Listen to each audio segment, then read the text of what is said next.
Hi, everybody. Welcome back to Two Old Crows Homestead.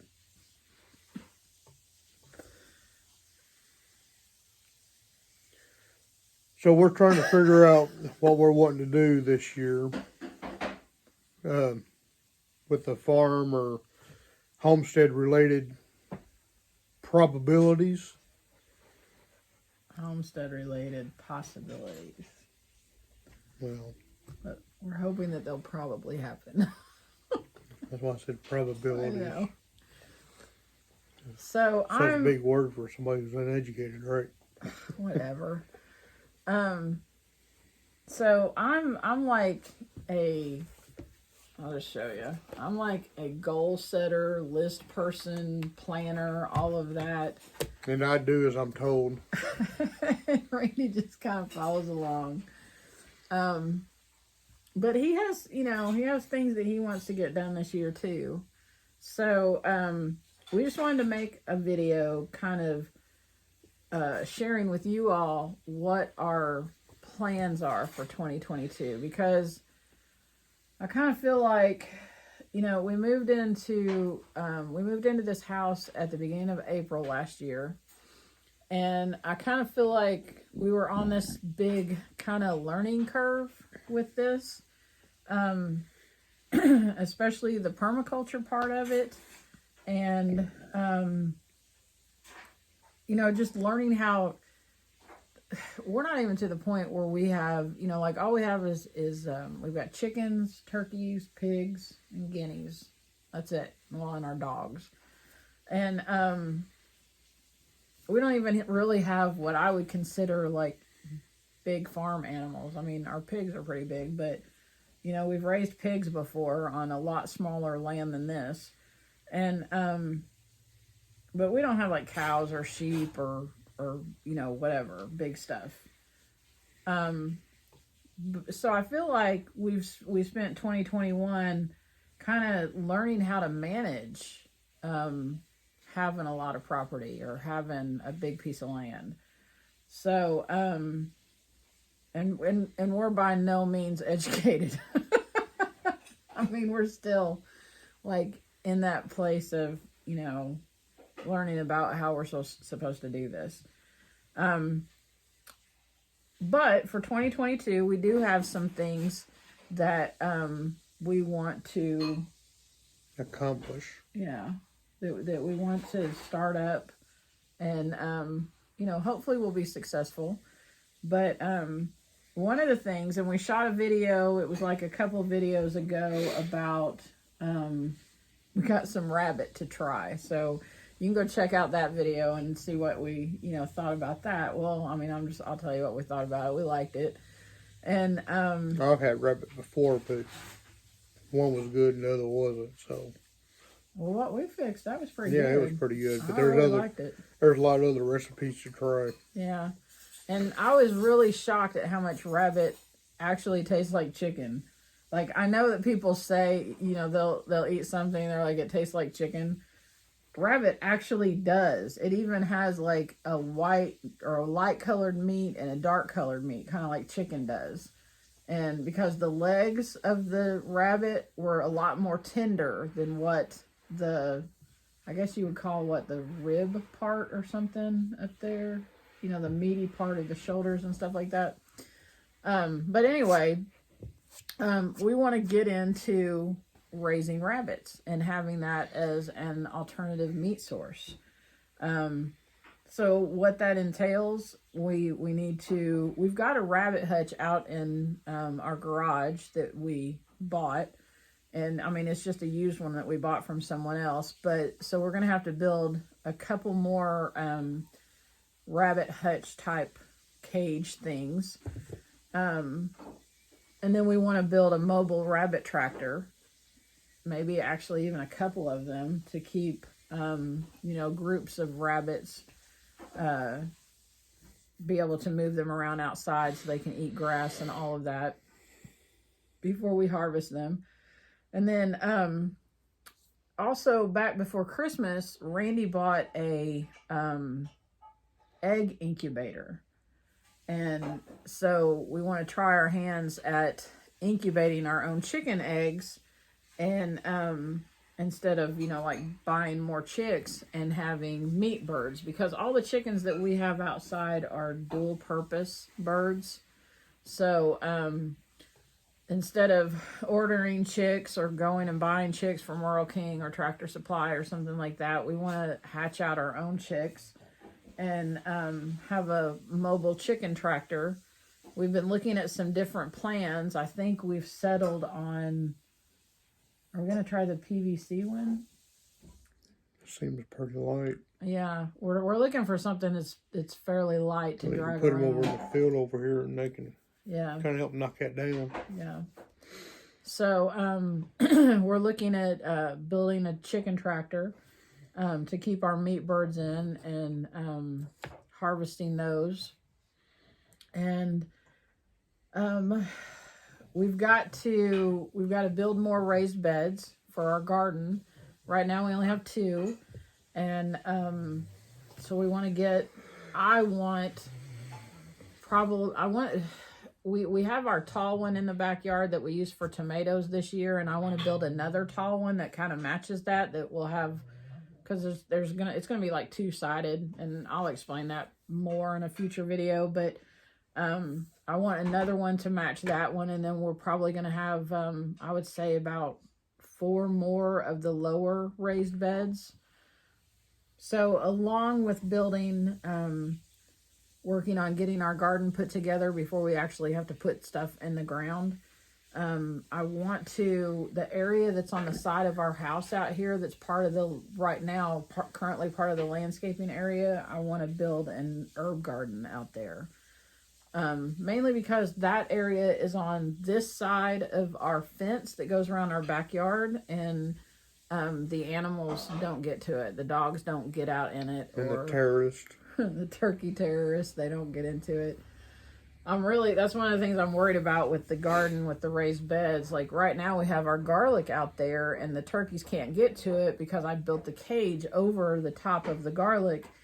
And I don't know, I'm worried that when we start planting stuff that they're going to tear it up. But I know in the next few months, when you say, we're going to harvest a couple of those turkeys in the next few months. And We are. Is it even, I mean, is it illegal to harvest turkeys at a certain time, or is it just for I turkey don't think hunting? so. They're not wild turkeys, there are turkeys. Something I've been thinking about. I don't think anybody can tell us when to harvest our turkeys.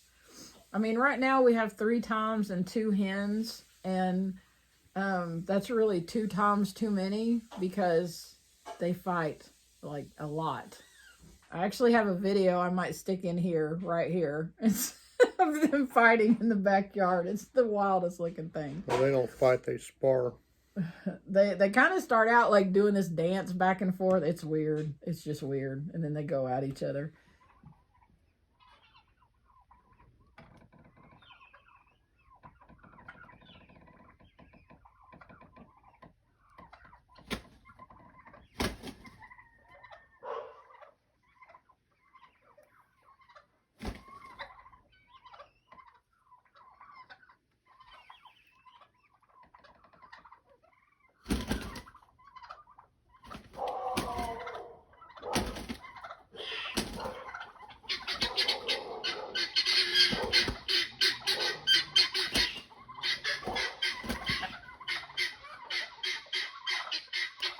So it looks like the 2 smaller males are fighting for that beta position, because they're not fighting with the biggest one. There you can see him. And it's funny, when this started, it was like they were dancing. Like they would go from side to side, like they were sizing each other up. And then, of course, the guineas have been losing their mind. That's why I came out here to check, because I heard the guineas going crazy.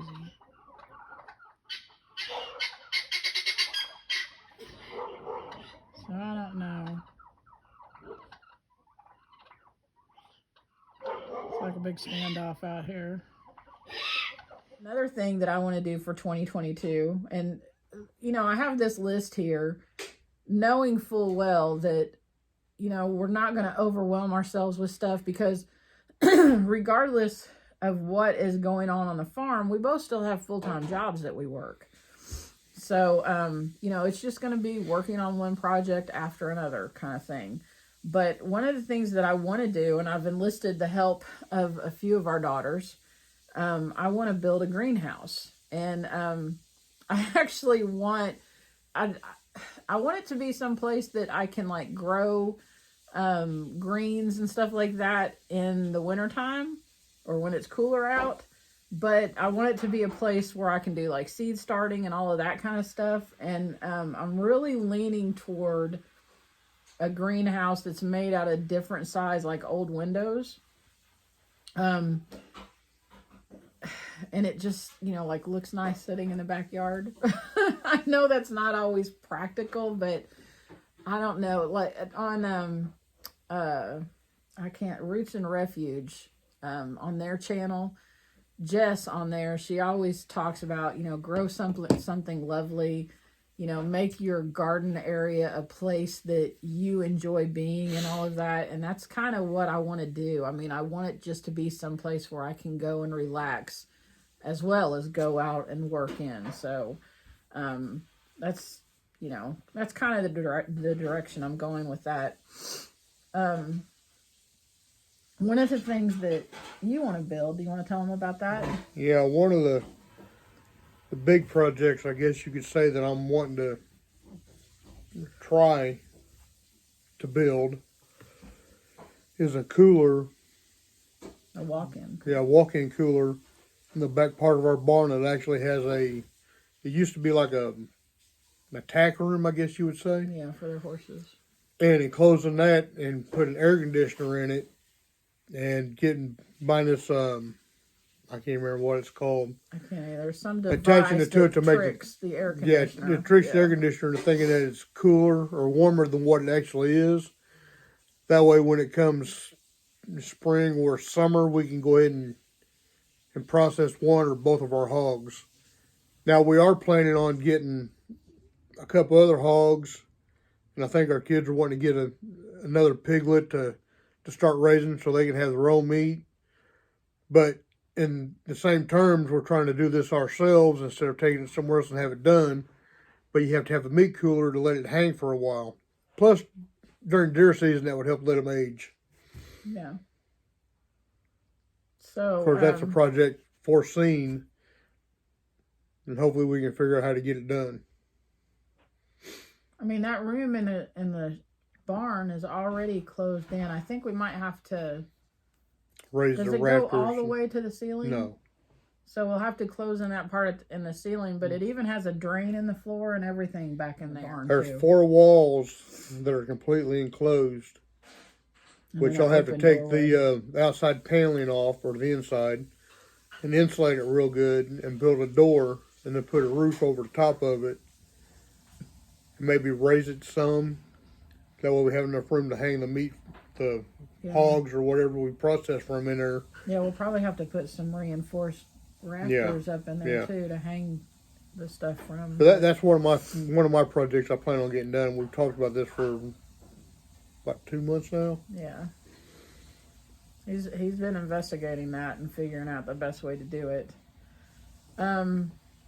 So last week we had, as many of you probably know, we had a bunch of snow that came through, and oh my gosh, 5 inches. Yeah, we got 5.5 inches. But Rainey and I kind of made this really dumb mistake, and I mean, I'm just gonna completely plead ignorance. We totally did not know. So when we moved in here, we had an inspection done and all that stuff, and we were told that our furnace downstairs was a dual furnace, is what it said. I'm thinking. Yeah, we had no idea what that meant. And they said it was dual gas and electric, and we thought what that meant was we had an option. Yeah, we use the heat pump or the gas, because we've had in our other house we had heat pump. Right. And they kept the house good and warm. Yeah, I mean, we lived there. We lived in that house for like 15 years, right? Yeah, it would have been. So, It started getting cold on Thursday, and then Thursday, well, I mean, the temperature started dropping outside, and it dropped down into the teens. Thursday afternoon, I think it's got down like 9 degrees one night. I think Thursday night it did. Yeah. Was it did you worked Friday? No, I know. That was the night it got really cold. Yeah, it was cold outside. So, but Thursday afternoon, the house started getting kind of cool because I was working from home, and where I have my office set up, there's like where the desk is, there's a vent right underneath it, and I'm back there working, and all of a sudden it occurs to me that I'm like, my feet are really cold, and I hollered at him and I said, are all the vents blowing out cold air? And so he went around and checked. Well, sure enough, and we're like, what is going on? So he fiddles around with it and all this, and then we were like, okay, if it's still not working right in the morning, we'll call somebody to come out and look at it. And thank God this house is good insulated, because it only got down to 58 degrees in here. Yeah, but it was cold, and even like that whole day, the upstairs was really warm. Heat rises, and so by Friday morning there was nothing coming out, and the upstairs was cold too. So we called, and they came out and checked it out, and we're just like praying that we don't have to completely replace our furnace and all of that kind of stuff.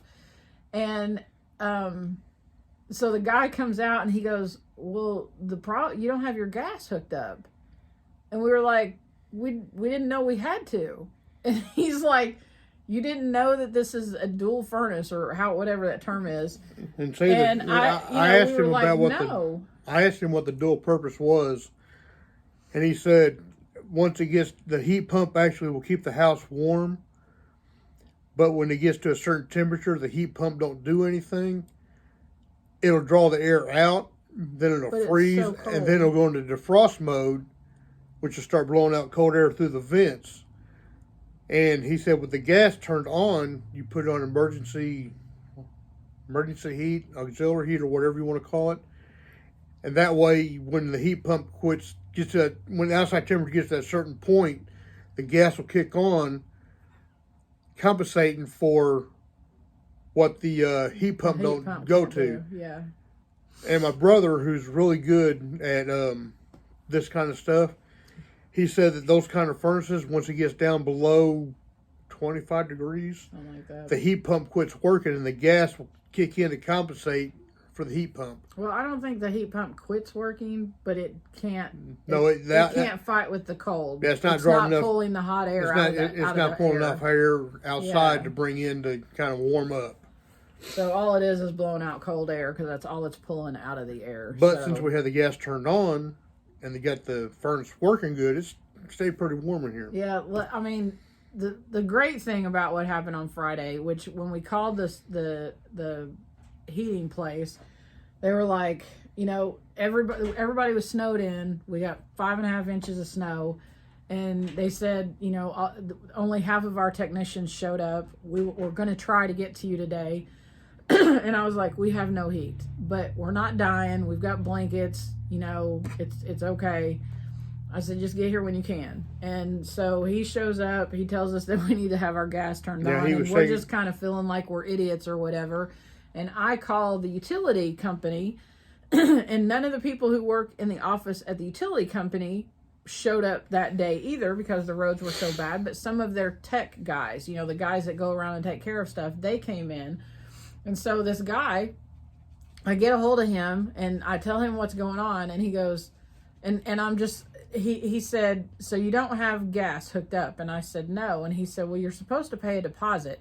And I'm thinking, oh my God, they're going to tell me they can't come and do this. And this was on Friday, and because we haven't paid the deposit or whatever, nobody's in the office. And he says, look, I'm going to send somebody out to turn your gas on.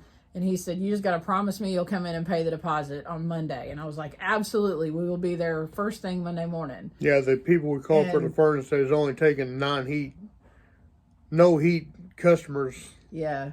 Period that day, because there are so many people without a power and didn't have any way to heat their house. So it wasn't 15 minutes later, and the guy showed up to turn our gas on, and the HVAC guy was actually still here.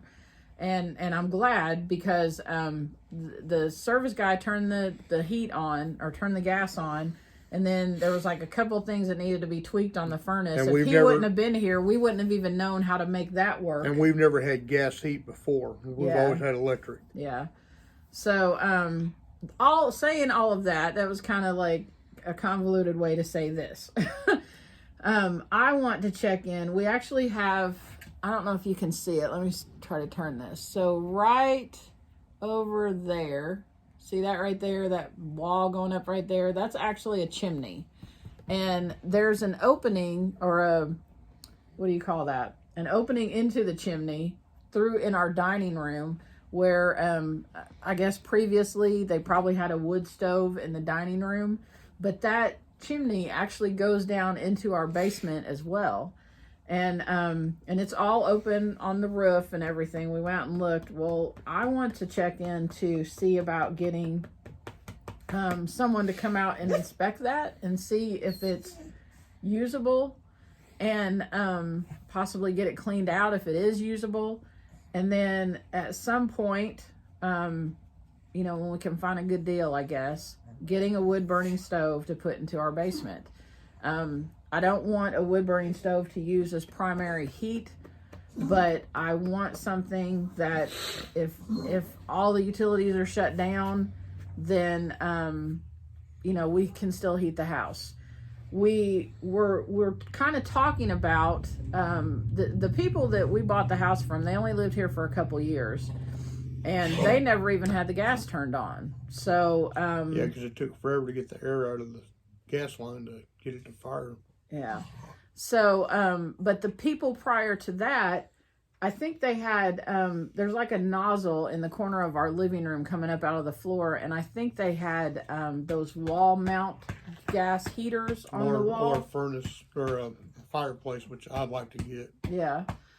Like a gas fireplace, gas logs or something. And so, we've talked about getting one of those, because those things that you can mount on your wall, they're actually not ran by electricity. They'll still run even if your power goes out.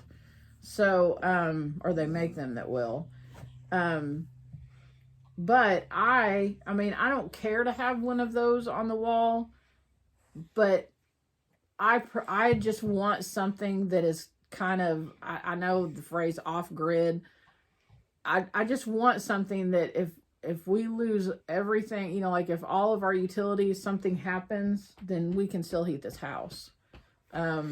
So it's not going to be a primary heat source. It'll just be, a backup or whatever. So that's a plan for 2022, to kind of investigate that and see where we can go with that. And then the other thing, back when we first moved into this house, my, I don't know. I guess, for all intents, okay, so we have 5 daughters. And daughter number 2, the second oldest. Yeah, no boys other than son-in-laws. Yeah, we have son-in-law. We have grandsons, but we actually have, we have 1, 2, 3, 4 grandsons, getting ready to have 5 in coming up June, and we have 2 granddaughters. So, but anyways, daughter number 2. We got 5 getting ready to have 6. We have 6 getting ready to have 7. No. We have Troy, Jackson, James, Bentley, Claire Beth, and Maisie. Yeah, it's 5 getting ready to have 6. 5 getting, yeah, 5 getting ready to have 6. We have 4 grandsons getting ready to have.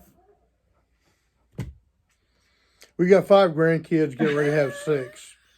Okay. And so far, 3 of them are boys. 4 of them. Well, he ain't here yet, but yeah, it'll be 4. No, we have Troy, Jackson, James, and Bentley. 4. And then we have Claire, Beth, and Maisie. That's 6. We're getting ready to have 7.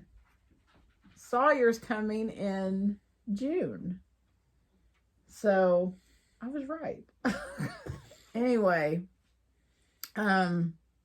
daughter number 2 came over to the house, her and our grandson and myself.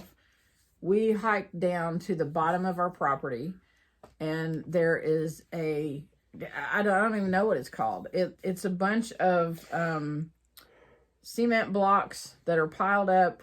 I mean, it's like built up in a square, and it's about, I don't know, 4 foot by 4 foot by 4 foot tall, something like that, maybe a little bit taller. And I think that it's a well house. I'm not sure. But the woman who lives next door, she was actually, she's related to the people who originally owned this farm. And she said that when she was younger, that was their source of water. There's a creek down there. So I'm assuming that if that's where they got their water, then there must be a spring or something down there to get a continuous flow of water. There's all kinds of black piping down there and all that kind of stuff. This is Lola, by the way. There's all kinds of piping down there. And so I want to kind of get down there and investigate and see what we have, and possibly that become a secondary water source. Maybe a primary water source to, like feed our animals, water our garden, all of that kind of stuff. We don't know if it's viable. We don't know what that building actually is. We don't know if there's a pump in it. We don't know. So we're going to go down there. I think if it's not real bad cold, actually, I think we're supposed to get snow Saturday, and I'm not doing this in the snow. But sometime soon, we will hike down there to the bottom of that and check that out and see what we have. And we'll probably take you all along and make a video, because yeah, we're just not knowledgeable in this stuff, and we've got to do research. And so if any of you all can give us some ideas of what we got once we get down there, that would be great. So yeah, I've got like a whole list of stuff that I want to get done in the next few months, and I want to start, planting the garden and planting seeds, and seeds indoors, and just all of that kind of stuff. And it just seems like it's getting ready to take off, but we're kind of in that place of being able to just hang out a little bit. But I love working on puzzles.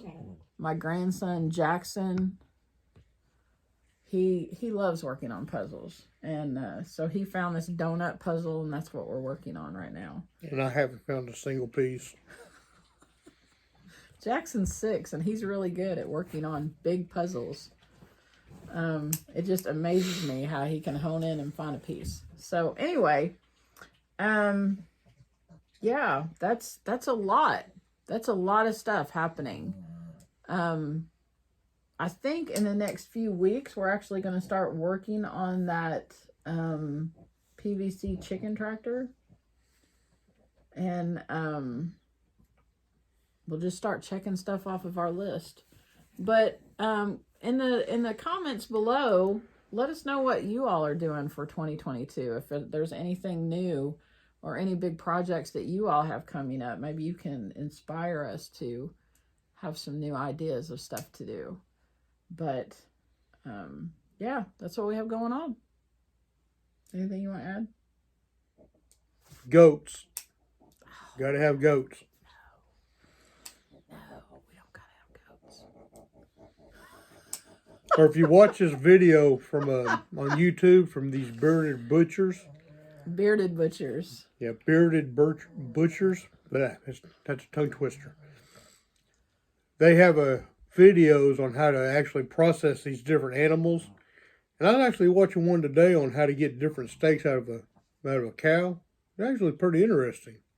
When I came in, he was watching one of how they make beef bacon. And it looked really good. I mean, I've never even heard of beef bacon before, but it's like the same cut on a cow as it would be on a pig. But we got to redo the entire fence line and everything else to have enough cattle to... Oh my gosh, cows are not going to happen in 2022. That's just not even going to happen. That is not going to happen. That just freaks me out. Maybe we have goat bacon. We go back and forth with this. He wants to get goats. I would prefer sheep. I don't know. So, anyway, I hope you all have a very blessed evening and see you later. Bye.